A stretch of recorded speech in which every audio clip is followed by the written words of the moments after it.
Designer View is where you can easily create custom graphs, which you can save and add to your dashboard. To get to Designer from the home page, go to the Analytics suite, then click on Designer. The drag and drop features make it quick and easy for you to do a custom analysis on your business transaction data and answer unique questions about your business and customers. Before you do anything in Designer, you must select a data set from the data view that you'd like to work with. To do so, go to Data View, and in the Browse panel, select a data file by double-clicking on the file name. Now that you've selected a data file, you can continue to use Designer. On the left, you'll see your graph preview area, and on the right are your graph properties and columns. Columns is where you'll find the available X and Y axis variables. Let's get started on building a graph.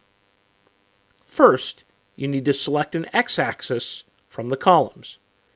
This would be the place to put non-numeric values like customer group or city. Click on your desired selection, then drag it to the X-axis box and drop it in.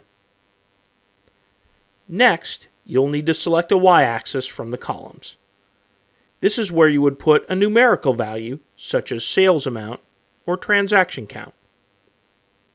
Drag and drop your desired selection into the Y-axis box, just like you did with the X-axis box. Be sure to select a calculation in the second column by clicking on the drop-down menu. Then, click Generate.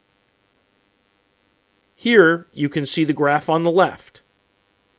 On the left is the Y-axis, and across the bottom is the X-axis. Now that you've got your basic graph, you can do deeper analysis with the various features in Designer. Let's say you feel like there's too much data on the screen. Display your top or bottom 5 by checking the display box, selecting top or bottom, and input the value you're interested in. Click Generate to view your new graph. By using filters, you're able to get very specific about what you do and don't want to see in your graph. Simply follow the on-screen drop-down menus, make the selections, and click Generate to renew the data on the graph. Here you can view the graph data on any specific date you choose. You can add multiple filters to your graph or use none at all. Add a second Y-axis for comparisons. You simply drag the columns from the Y-axis bin underneath the first Y-axis. Select Dual and choose how you want to calculate it and click Generate. Change how you want to view the graph by using the tools underneath the graph. Want to see the data? Simply double-click on the graph. To save the graph and add it to your dashboard, click Save, give your graph a name, give it a brief description, and click Save. Your graph is now available to add to any of your custom dashboard views. To learn how to add graphs to your dashboard, go to our quick reference guide or view the dashboard tutorial.